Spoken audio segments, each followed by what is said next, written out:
Bismillahirrahmanirrahim. Assalamualaikum dan salam sejahtera. Hari ini video yang kedua, iaitu video topik pembelajaran unit 4 strategi keusahawanan. Okey, kenapa saya ajar dulu topik 4 terus? Kalau video sebelum ni saya dah beritahu kenapa saya ajar, disebabkan kita nak fokus kepada tugasan individu dan juga tugasan kumpulan. Jadi topik 4 ni berkait rapat dengan tugasan individu. Okey. Jadi pada jam yang kedua cikgu dah boleh fokus untuk buat tugasan individu. Okey, boleh cari sumber maklumat, boleh cari tadika taska yang cikgu nak pilih. Okey, sebab tugasan individu berkaitan dengan pemilihan taska ataupun tadika yang kita akan buat melihat perancangan strategi taska ataupun tadika tersebut lah. Okey, jadi sebab tu saya fokus kepada unit 4. Kenapa saya tak ajar dulu siapa usahawan, siapa peniaga? Tak, kita terus kepada strategi. Sebab apa? Sebab kita nak melihat supaya bukan melihat, saya nak memudahkan cikgu untuk siapkan tugasan individu. Okey, ikut slide yang saya dah bagi, strategi keusahawanan unit 4, bab yang keempat lah. Kita langkau terus, tak ada bab 1 terus kepada bab 4. Okey, kita tak kenal dulu siapa usahawan, tapi kita terus tengok apa yang dia dah buat. Okey, jadi lepas ni baru kita kenal lah. Okey. Okey, dalam topik strategi keusahawanan, kita ada dua perkara yang kita akan lihat, iaitu perancangan strategi dia.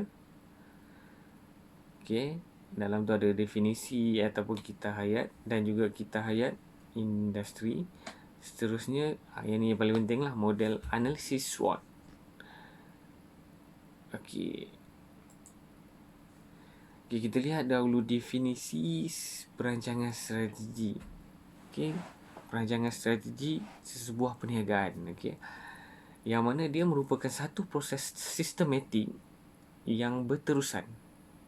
Okey, daripada mula dia buka sampai bila-bila, sepatutnya sepanjang hayat dia lah. Okey, selagi dia hidup dia akan teruskan perniagaan. Okey, kalau lepas tu diwarisi oleh orang lain, sama ada pemegang share ataupun kalau peniaga, dia akan bagi kepada adik-beradik ataupun anak cucu cicit dia lah. Okey, ikut keluarga.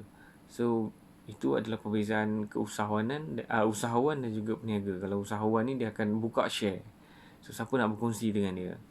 Kalau peniaga ni fokus kepada keluarga saja. Okey, adik-beradik ataupun anak yang akan jaga perniagaan dia lah. Jadi dia merupakan sistematik bagaimana dia merancang perniagaan dia di masa yang panjang lah, jangka masa panjang. Dan usahawan yang baik, dia akan fokus kepada misi, visi dan objektif akan datang. So apa yang boleh dia capai. Okay, contoh visi dia berjaya di dunia dan juga di akhirat. Contohlah. So jadi apa perkara yang boleh dia buat untuk capai visi tersebut. Macam kenal kan visi tu. Okay, so di dalam perancangan strategi ni ada beberapa jenis perancangan. Okay, kalau tengok slide saya ada 3 jenis yang saya berikan. Okay, dia sebenarnya jenis perancangan strategi ni adalah mengikut tahap organisasi. Kalau cikgu lihat organisasi di dalam sesebuah perniagaan, dia mesti bermula dengan owner lah, owner ataupun CEO. Kalau syarikat tu besar, dia ada CEO. CEO dia takkan ada ramai macam pekerja bawahan. So mungkin paling ramai 2 ataupun 3 CEO. Okay, saya bagi contoh satulah CEO kolej lah. Contoh saya bagi kolej Rauda. Okay, CEO seorang je lah. So dia adalah pengurusan atasan yang akan fikirkan strategi. Strategi dia 5 tahun akan datang. So fokus dia mungkin lebih besar. 5 tahun mestilah fokus dia mungkin dalam 3,000 pelajar dalam 20 program diploma. Okay, yang dia kena fikir. Okay, dia tak boleh fikir untuk dalam masa yang terdekat. Dia mesti fikir college ni berjalan dalam masa yang panjang lah. Contoh 5 tahun, 6 tahun. Okay, 5 tahun dia target dalam 3,000 orang pelajar yang berdaftar di college. Okay, dan bersama 10 program. Jadi itu adalah strategi dia. Macam mana dia nak buat? Dia berkait rapat dengan strategi pertengahan, iaitu pengurusan pertengahan. Orang bawah dia lah yang akan bantu dia. Jadi orang bawah dia akan fikir tak perlu sampai 5 tahun, dia kena sikit-sikit. Untuk capai 5 tahun dia kena ada setahun untuk capai. Okay, itu orang pertengahan yang akan fikir. Sebagai contoh, bos saya lah, iaitu head of academic. Okay, yang fikirkan, okay, setiap tahun berapa program yang dia akan buat. Contoh program diploma kulineri Islami, keusahawanan Islami, apa lagi. Jadi itu mungkin 2 program untuk tahun ini. Jadi dalam 2 program dia boleh capai dalam 500 orang, 200 setiap program. Itu yang dia kena beritahu kepada bos lah. Bos akan fikir, okay, strategi setahun boleh capai 1,000 untuk 2 program ataupun 4 program. Okay, yang perlu dibantu oleh pertengahan ni, maksudnya bos kepada orang bawahan. Orang bawahan sebagai pensyarah lah, dia akan menjalankan operasi. Okay, macam pensyarah hanya fikir operasi harian. Okay, kelas kita buat untuk setiap sem. Setiap sem 3 bulan saja. 4 bulan. Jadi lecturer akan fikirkan apa yang dia nak mengajar, apa yang nak mengajar. So itu dilakukan secara harian. Dalam konsep operasi lah. Okay. Jadi strategi ni berkait rapat. Setiap satu ni berkait rapat. Okay. Jadi orang bawahan kena jaga customer. Sebab dia paling dekat dengan customer. Jadi dia kena jaga, dia kena jalankan operasi. Dia lebih dekat dengan customer dia lah. Itu adalah jenis-jenis perancangan strategi. Jadi orang bawahan pun ada strategi. Apa yang dia boleh buat kepada customer dia. Dia kena rancang lah secara harian. Okay, nak bagi menarik, nak bagi seronok supaya customer datang selalu. Okay, tak rasa sedih bila berada dalam perniagaan tersebut. Okay, perkara yang kedua dalam perancangan strategi iaitu kita hayat industri. Okay, saya bacakan sikit. Persekitaran sesebuah industri adalah berbeza dalam jangka masa pendek dan dalam jangka masa panjang, dan persekitaran industri statik untuk masa pendek, tetapi industri yang berkembang dalam masa yang panjang. Okay, dan ada 4 tahap dalam kitar hayat industri. Okay, saya sebutkan tahap pengenalan, pertumbuhan, kematangan dan juga penurunan, itu merosot. Okey, dengan kata mudah, kitar hayat industri ni dia macam trend. Okey, trend sekarang lah. Okey, apa yang tengah trend sekarang? Bukan trend sekarang. Dia trend lah. Okey. Saya cakap tentang trend sebab saya bagi contoh dulu tahun 2018 ataupun 17 makanan Korea, itu ayam spicy yang pedas tu lah, yang dikenalkan. Jadi kedai-kedai Korea yang dah buka dulu, so dia tahap pengenalan, maksudnya tahap pertama lah, orang dia baru kenalkan. Jadi orang baru macam sedar ada. Jadi ramailah baru mula nak pergi. Ada yang tak kenal lagi, masa tak pergi. Okay, bila masuk tahap pertumbuhan, tahap yang kedua dalam kita hayat industri, orang dah mula kenal. Ramai yang mula minat ayam Korea, kan? Contoh isteri minat, suami kena paksa pergi juga untuk makan sekali. Macam itulah. So berbusu-busu dekat kedai-kedai yang jual ayam spicy Korea ni. Contoh macam K-Fry tu lah saya sebutkan. Okay, So ramai sangat yang beratur untuk makan. Jadi sebab dia satu trend tengah pertumbuhan. Kan di waktu tu so ramai lah kena beratur panjang. 3-4 jam pun sanggup beratur. Okay, berhujan berpanas sanggup beratur untuk makan ayam pedas tu. Okey. Kemudian itu tahap yang kedua lah, tahap pertumbuhan. Kalau cikgu tengok lah di slide saya, tahap kematangan bila orang sedar bahawa ramai peminat ayam pedas Korea ni. Jadi mulalah tumbuh pelbagai jenis nama Korea lah, kedai yang menyediakan ayam pedas tu. Jadi di situ ada tahap kematangan. Jadi ramai yang jual. So kalau nak lagi sedap kena ubah suai. Sampai saya tak tahulah orang Korea makan tak ayam tu. Macam itulah. Jadi banyak di Malaysia kedai-kedai yang menjualkan ayam pedas tu. Okey, sebab apa dia trend. Okey. Dan hingga tahun ini dia akan jadi tahap yang keempat lah. Tahap penurunan atau merosot. Sebab dah ramai jual, semua dah dapat. Jadi orang rasa senang, tak payah pergilah. Jadi mulalah pengurangan dalam permintaan ayam Korea tu. Mungkin rasa macam nak makan baru pergi, rasa macam tak payah busu-busu dah rasa dah. Okey. Itu yang kita panggil kita hayat industri, iaitu daripada dia permintaan sikit, so dia berkembang. Okey, berkembang tu pertumbuhan, jadi ramai yang nak makan, ramai yang nak produk tu. So bila tahap perkembangan, so ramai yang dah buka, yang dah jual. Kalau nak maintain pada tahap perkembangan, kita kena buat ubah suai ayam tu. Ada pelbagai rasa supaya orang maintain untuk pergi. Jika tak buat, kita buat benda yang sama je, dia akan terus kepada tahap merosot, menurun. Sebab apa? Kita akan serve benda yang sama. So orang boring. Sama juga macam KFC. Dulu ada KFC original saja. Lepas tu spicy. Jadi KFC ni dia nak berkembang lagi, dia buat pelbagai jenis produk makanan dan juga dia kembangkan dua jenis ayam ni. Spicy yang terlalu pedas, apa lagi banyaklah jenis-jenis rasa spicy dulu, ingat tak? Kalau cikgu ingat lagi lah. Original sama je, original je, rasa original saja. So yang dia ubah suai iaitu spicy, pelbagai jenis rasa spicy lah. Spicy kari, spicy Korea yang baru ni. Jadi untuk kekalkan di dalam maintain tahap yang ketiga, iaitu tahap kematangan.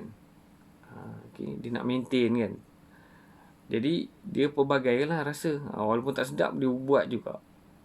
Okay, sebab dia nak bagi kelainan dalam cita rasa tu. Okay, itu dalam 4 tahap kita hayat industri. Kita ada tahap pengenalan. Jadi bila pengenalan ni mungkin bila orang baru nak kenal, jualan mungkin agak perlahan. Okay, saya terangkan balik So tahap pertumbuhan, yang ni pada peringkat ramai orang dah kenal dan banyak permintaan. So ramai yang nak beli.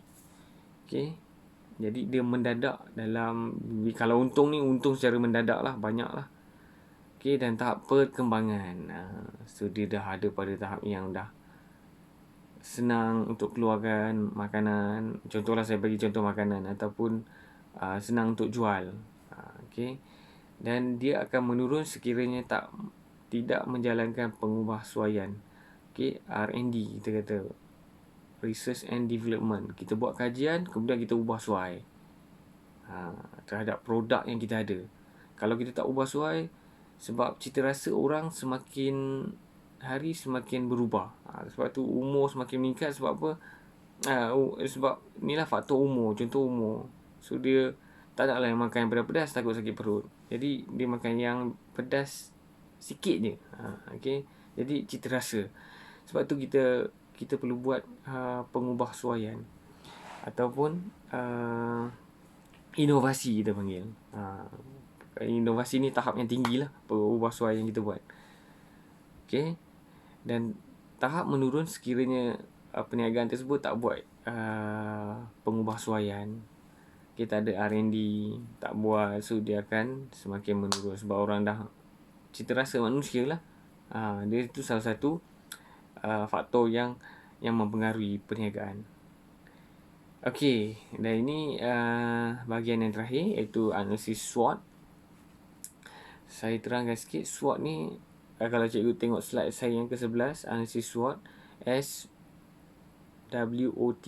maksud S ni strength, kekuatan, W weakness, kelemahan, O opportunity, itu peluang, T adalah threat ataupun ancaman. So untuk sesebuah perniagaan, dia gunakan model ni untuk perancangan dia lah. Dia kenal, kita bagi satu lah S, dia kenal kekuatan dia, dia kenal kelemahan dia, dia cari peluang yang ada berdasarkan perniagaan dia, dan yang terakhir adalah ancaman kepada perniagaan dia. So dia kena lihat apa yang mengancam perniagaan dia untuk terus maju. So itu yang perlu dia ambil kira, 4 perkara yang dia perlu ambil kira dalam perancangan strategi dia, supaya perniagaan dia boleh berjalan dengan lancar, boleh berkembang dengan baik. Kenapa kena tahu analisis tujuan analisis SWOT ni adalah untuk mengenal pasti trend dalam industri. Kita kena pastilah trending apa yang menjadi trending di pasaran lah. Tak boleh main buat ikut cita rasa sendiri kan. Sebab kita nak cari pelanggan tu, sebab tu kena tahu trend terkini. Kemudian kena pasti pesaing industri. Ada berapa ramai yang mengeluarkan produk yang sama, itu dikira pesaing secara sihat lah. Jangan guna santau pula. Kita tahu pesaing dan kita santau, so tak boleh lah, itu tak digalakkan. Kita tahu pesaing, jadi kita kena perbaiki diri kita, bukan menjatuhkan pesaing.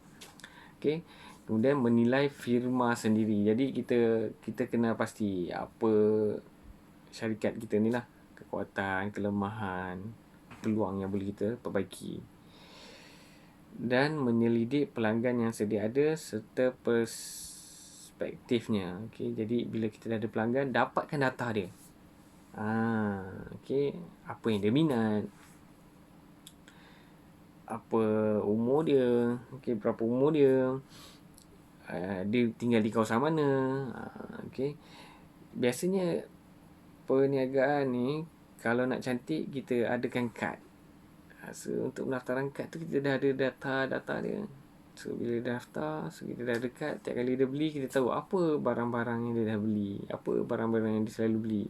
Itu fungsi kad yang didaftarkan tu, supaya dia tahu dia ada data untuk mengenal pelanggan dia. Sebab tu fungsi kad tu bukan saya saja. Jadi dia tahu pelanggan ni suka apa, sebab barang dia selalu beli, dia swipe kad tu, kita tahu detail barang tu. Jadi kita boleh kenal pasti apa barang yang selalu dia beli. Jadi kita perbanyakkan. Contoh di Damansara Damai, saya jual makanan, saya ada kad.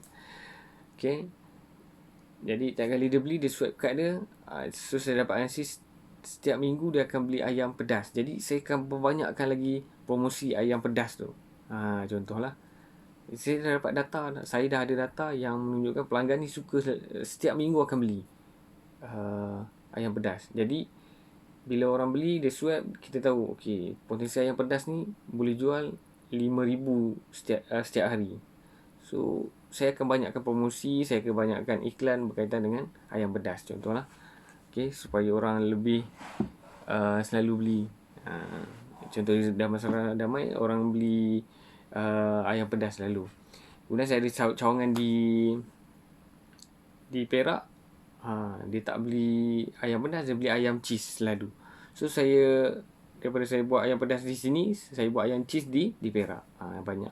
So melihat ciri-ciri pelanggan tu lah.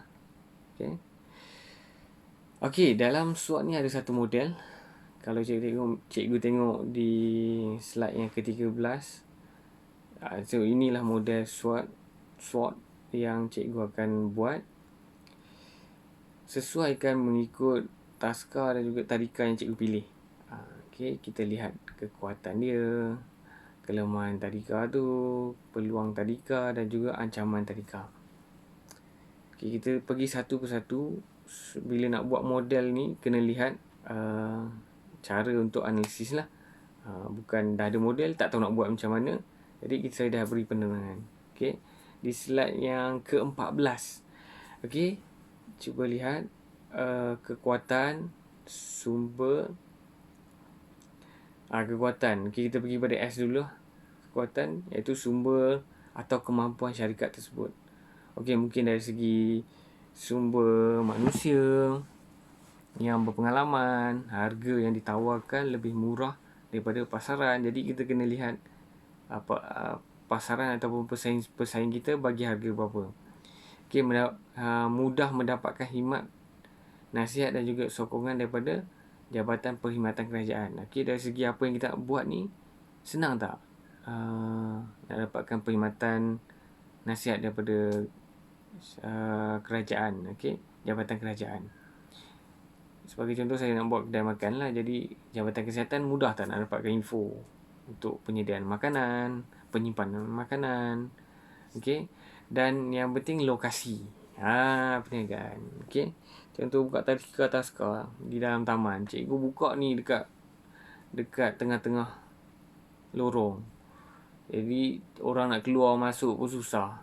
Lebih baik untuk cari di bahagian di jalan yang hampir dengan keluar dengan hampir yang masuk. Okey, supaya mudah parents drop dan gerak. Macam itulah. Okey. Itu antara kekuatan iaitu sumber ataupun kemampuan syarikat. Kemudian kelemahan yang mana tiada dalam kekuatan. Okey. Satu mungkin disebabkan perniagaan tu baru. Jadi tak ramai yang kenal. Jadi itu salah satu kelemahan dalam perniagaan tu lah. So letakkan di bahagian T tadi. Nanti W, weakness. Okey. Seterusnya peluang. Menganalisis persekitaran luar yang belum diketahui. Sebagai contoh, teknologi baru. Okey, saya bagi teknologi baru. Mungkin tengah trending sekarang iaitu pembelajaran secara online. Okey. Kalau saya owner kolej, saya akan cipta satu aplikasi yang boleh mengajar dan juga belajar. Dalam konsep video ke. So, aplikasi tu boleh download di Apple App ataupun Play Store. Mudah saja dan ringan. Okey. Tak makan data yang kuat sehingga 1 gig yang free kerajaan bagi tu habis. Tak. Dia makan berapa MB saja. So boleh download. Guna Apple Apps ataupun Play Store. So boleh download dan boleh pensyarah boleh guna ataupun pensyarah boleh guna bersama pelajar. So dia dalam satu app yang mudah, yang senang. Jadi semua orang boleh download. Kalau pensyarah tak download pun mungkin nak sesuaikan dengan sekolah. Mungkin trending sekarang lah sebab apa? Perintah berkurung. Contoh. Jadi dia perlukan aplikasi yang semua mudah untuk diguna. Contoh, itulah peluang yang ada iaitu teknologi. So lihat teknologi yang ada. Yang sesuaikan dengan perniagaan tersebut lah. Ancaman. Biasanya ancaman perubahan daripada persekitaran luar.